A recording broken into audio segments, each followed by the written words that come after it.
আসসালামু আলাইকুম, welcome back to my YouTube channel. আশা করছি সবাই অনেক অনেক ভালো আছেন। তো আমরা গতকালকে গেছিলাম আমাদের কুরবানির খাসি কিনতে হাটে। তো এখান থেকে আসার সময় আমি আসলে একটা আমার খরগোশ কিনে নিয়ে আসছি। তো ভাবলাম আপনাদের সাথে শেয়ার করি। তো দেখেন, খরগোশটা অনেক অনেক সুন্দর, কিন্তু খরগোশটা একটু ছোট। মানে এখনো ওর মানে বড়, অনেক বড় যে অ্যাডাল্ট খরগোশ বলবো সে না, সেটা না। ওর বয়স কত হবে? 4 থেকে 5 মাস, না তার বেশি হবে, মানে 5-6 মাস খরগোশের বয়স হবে। মানে আমার বাসায় যে খরগোশগুলো রয়েছে ওদের মতোই। তো আমার খরগোশগুলোর বয়স বাচ্চা দেওয়ার মতো বয়স হয়েছে। এই খরগোশের বাচ্চা দেওয়ার মতো বয়স এখনো হয়নি। এখনো 1 থেকে 2 মাস পর গেলে দেখা যায় বাচ্চা দেওয়ার মতো বয়স হবে।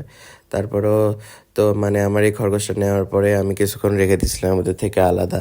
তারপরে আর এই খরগোশটা অনেক পরিষ্কার, অনেক সুস্থ একটা খরগোশ, আলহামদুলিল্লাহ। তো এটা যেহেতু মেয়ে খরগোশ, তো ছেলে খরগোশটা ইজিলি ওকে মানে একসেপ্ট করছে। কিন্তু আমার যে বাসায় মেয়ে খরগোশ আছে আর একটা কালোটা, ও তো প্রচুর ওকে মানে মাইর দিছে, কামড়ানোর জন্য ওর পিছনে লেগেছিল। তো ওই কারণে একটু সমস্যা, সেই কারণে আপাতত আমি 2টা ফিমেল খরগোশকে আলাদা রাখছি। এটা স্বাভাবিক বিষয়, কারণ আমার আগের খরগোশ যখন ছিল তো আমি সেটা জানি যে মেয়ে খরগোশগুলা দুইজনকে মানে দেখতেই পারে না। ছেলে খরগোশ তো মেয়ে খরগোশকে অ্যাকসেপ্ট করে নেবে। যেমন ছেলে ছেলে দেখতে পারে না, তেমন ঠিকই মেয়েও ওরা সেই মারামারি করে। ছেলে খরগোশের সাথে মেয়ে খরগোশ মারামারি করে না, তেমনই মানে মেয়ে খরগোশের সাথে ছেলে খরগোশ মারামারি করে না।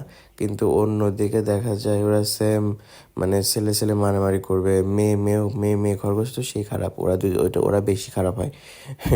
মানে খুবই মার দেয়।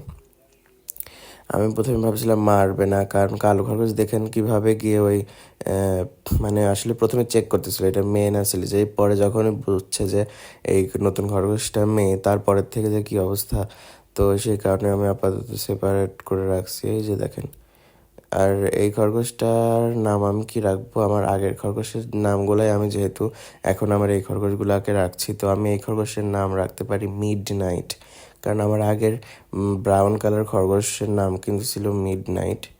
তো সেই কারণে আসলে এই খরগোশটার নাম মিড নাইটই রাখবো। খরগোশটা খুবই সুন্দর, খুবই সুন্দর।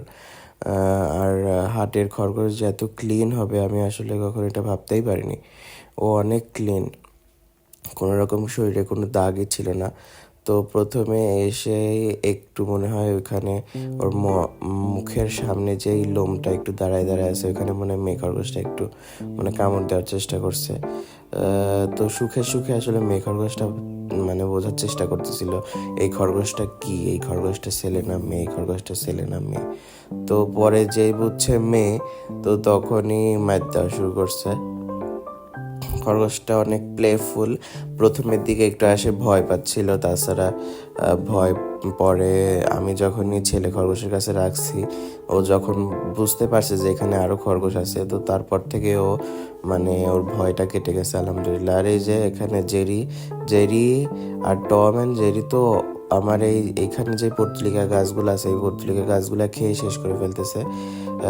ওরা তো একদম টবের ভেতরে উঠে উঠে সব ঘাস গাছপালা সব কিছু খেয়ে ফেলতেছে আমার। তো সমস্যা নেই, আসলে এইগুলা ওদের জন্যই লাগানো, তো ওরাই নষ্ট করবে আবার, দেখা যায় হয় গাছগুলা। তো দেখেন কি সুন্দর করে খাচ্ছে।